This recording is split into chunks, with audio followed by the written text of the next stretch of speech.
Booyah! What's going on, ladies and gentlemen? Welcome back to The Fringe, the by-elections that we've all been watching and keeping a close eye on, where, once again, I was talking about David Lamette's riding in Quebec, in LaSalle, as well as the NDP seat, essentially the long-time held NDP seat that was up for grabs in Transcona. Elmwood in Winnipeg was also up for grabs as those MPs had stepped down. We've seen Blackie Jr. stepping down in Winnipeg, who had said originally that he was done. He succeeded his father as the MP for Transcona Elmwood over in Winnipeg. But we also see David Lamette step down. Now, much like the St. Paul's election that happened in Toronto, this was crucial for Justin Trudeau. And the results for Justin Trudeau aren't very good, and we're going to get into that. Now, forgive me again, I'm a little out of it. I'm maybe not as in tune as I usually am when I'm making videos. I'm actually filming this at about 2 o'clock in the morning, just after the results had come in. So bear with me here, ladies and gentlemen, as we go over. I've looked all over for what I could find in terms of articles or supporting documents of what happened.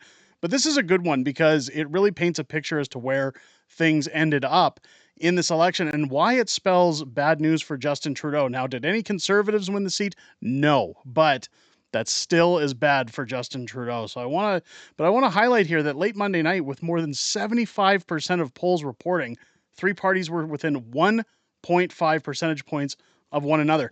This is huge going into a federal election, because what that tells you is that while Winnipeg's by-elections really don't have that many seat margins that affect what happens in federal politics, to be within a point and a half with the Conservatives in Quebec is a big deal. Because if you don't know about Quebec with the Conservatives usually can't hold any seats in Quebec. Quebec usually either goes Bloc or they go Liberal.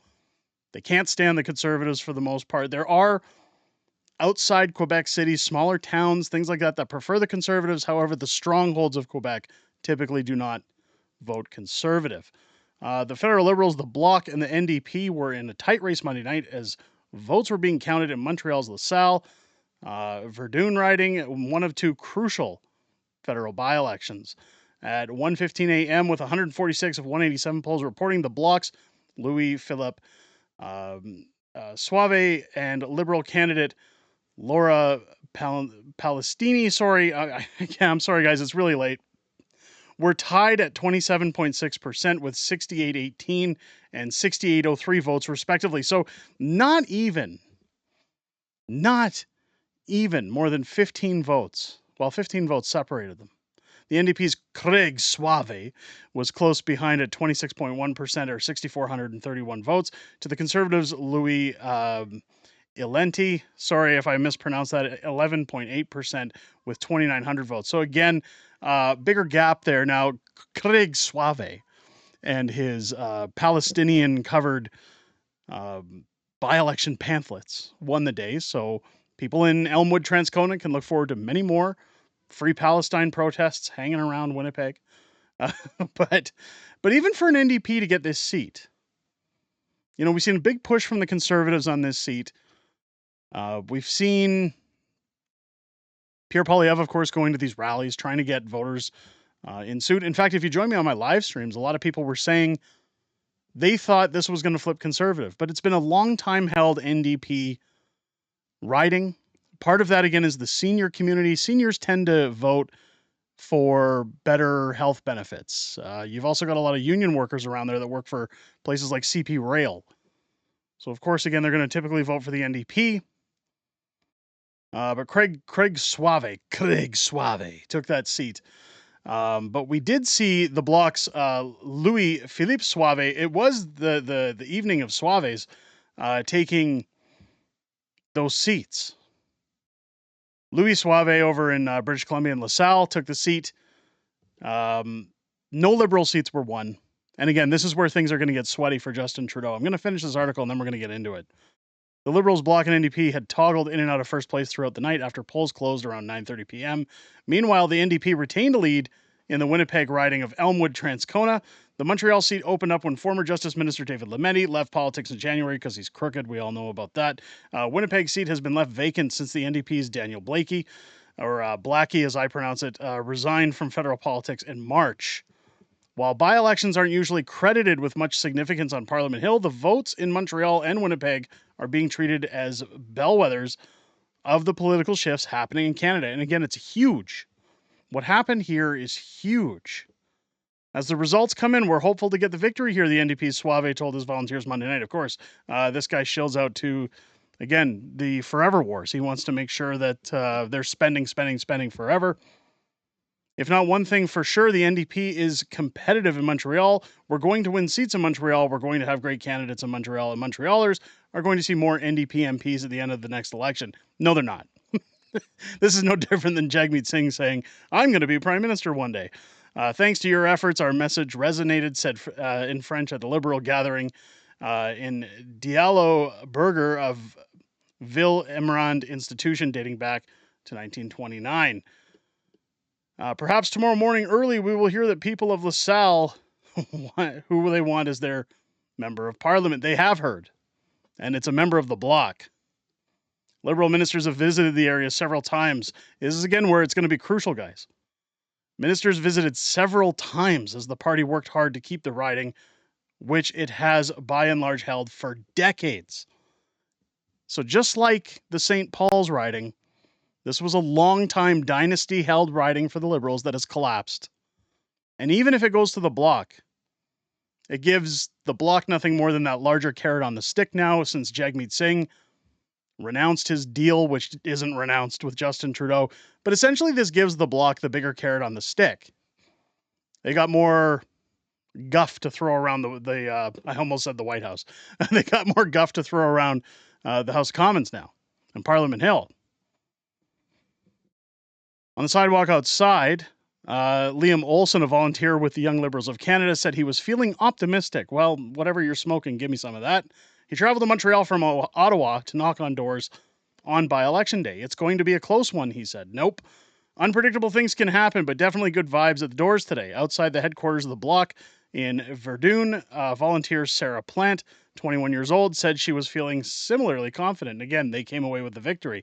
A victory would prove the Bloc has a place in Montreal and would send a strong message to the federal government that the party represents the interests of all Quebecers, she says.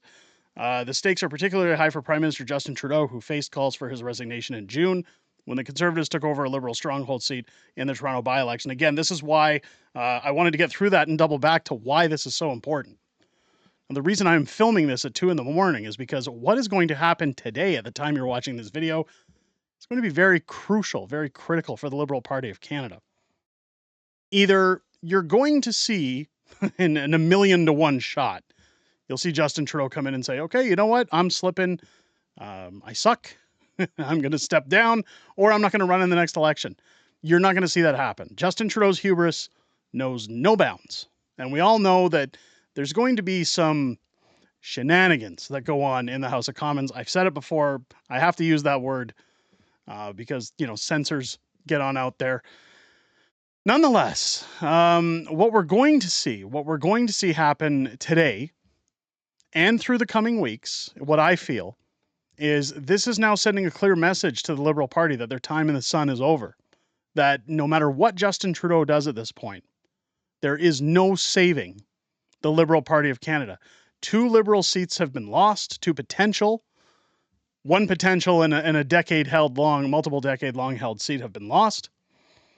You're going to see pressure on Parliament Hill. You may even start to see Liberal MPs coming out saying that they're not supporting Justin Trudeau moving forward. Remember all summer long, you saw crystia Freeland in interviews. We've seen Jolie in interviews. We saw Stephen Guilbeault in interviews, all of them saying, yeah, Mark Garrettson, we stand behind Justin Trudeau.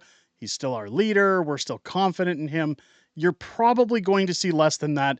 And I would imagine with Parliament coming up in the last last 48 hours, going back into session, with reporters being around, with everyone's eyes focused on this by-election and what this means for the Liberals, you're going to start to see some things leaking. You're going to start seeing MPs that want to keep their careers that are going to get desperate. I think you're going to see a very thick head from the Bloc. I think the NDP will be touting again that they held their seat. And again, for the Conservatives, this is still good.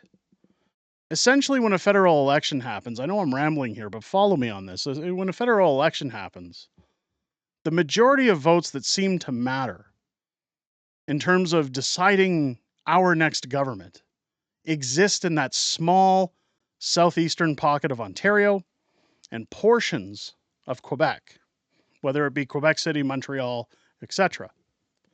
What we've seen in Toronto is that multiple Liberal strongholds are already polling significantly for Conservatives.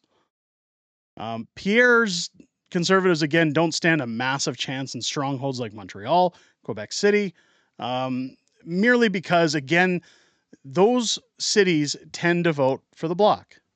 I'm not saying there aren't conservative people that live there, but if you look at history, if you look at the statistics of their voting habits, typically they vote Bloc or they vote Liberal.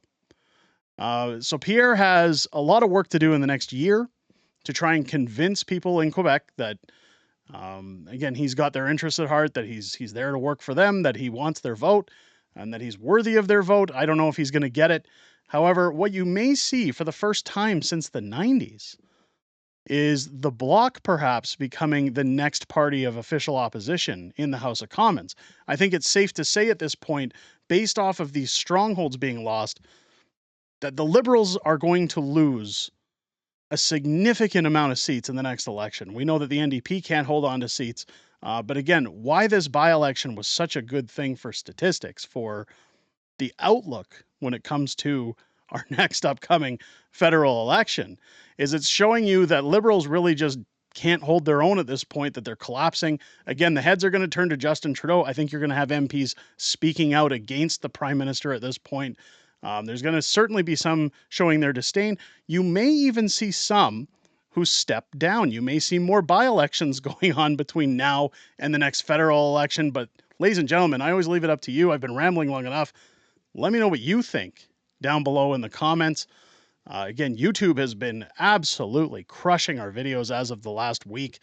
They don't want any of this getting out. They hate when we talk negative about Justin Trudeau. You can help us do that and get out at no cost to you whatsoever by hitting that thumbs up button if you enjoyed the video. Leave a comment down below. Both those things combined help push this video out. It helps get people informed as to what happened and tells them that this content's worth watching.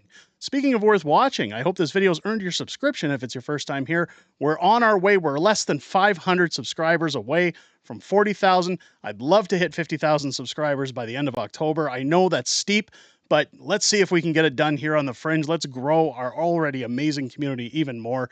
Don't forget when you're hitting that subscribe button to click your bell for notifications and join me live here on the channel each and every Friday night for Friday Night Fringe, our live streaming show where not only myself, but my beautiful wife, Mrs. Fringe, joins us live, and we chat about everything that's happened this week in politics and a little bit more of what we know that's coming up ahead and some back and forth within our community.